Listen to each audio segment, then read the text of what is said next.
waxaan la yaabanahay ninka عبد الرحمن يراهدو ست كرون له dhacdooyinka foosha xun argagixisadu sameeyay waatan ku siin dhacad yahay qabaleega harida labaada waxa jira ninka leeyahay siyaad muusoogaanka nabadgelyo jinacsan weeyaan waana sita shujaac عبد الرحمن adeerkii weeyaan intuu ciidamada ka haystay todobana intuu laayay inuu hadana batrool ku bilbilay waxaan goynay ciidamada qaranka ayaa meedkiigu soo sawirto imkana waa la hayaa iyagoo sawiran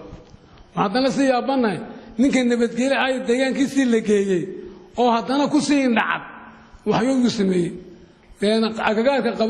degmada tuluguuleed hadday ciidamada waxay ku hawlgalayeen dhanba ninka bixinaya wuxuu ahaa shujaac عبد الرحمن buu ahaa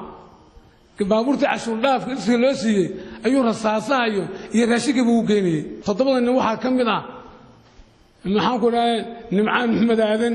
محمد محمود سياد محمود حسن آدم عمر محاكم عبد الله البريس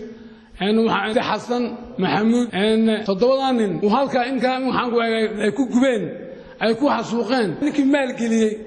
يحسد فلي وأنا نواحوي وشجاع عبد الرحمن ولا شتر كروميا هي أذكي ولا إنك سياد المسلم وكان كنا متجين حسنا كعه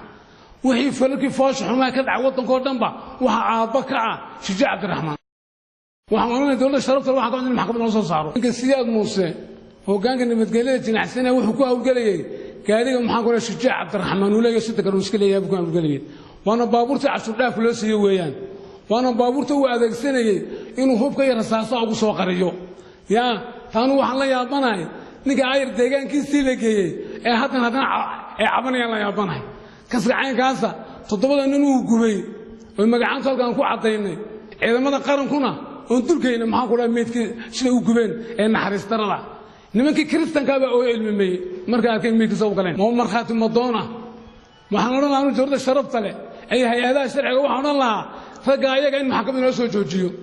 oo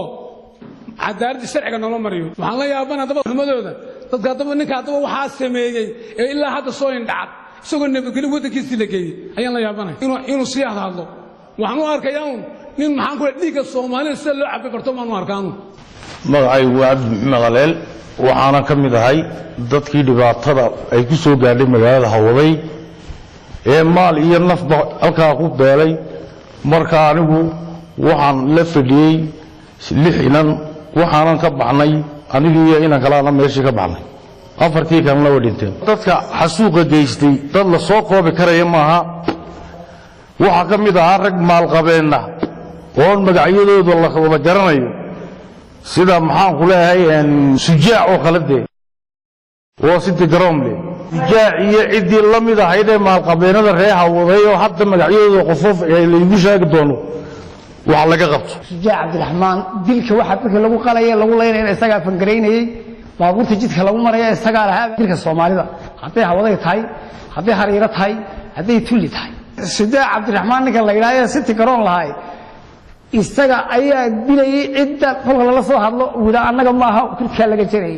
aniga saaxiibaday nimanka quraacad wada cunaynay kulka laga wada gooyo Soomaalida ay hay'ad gowrac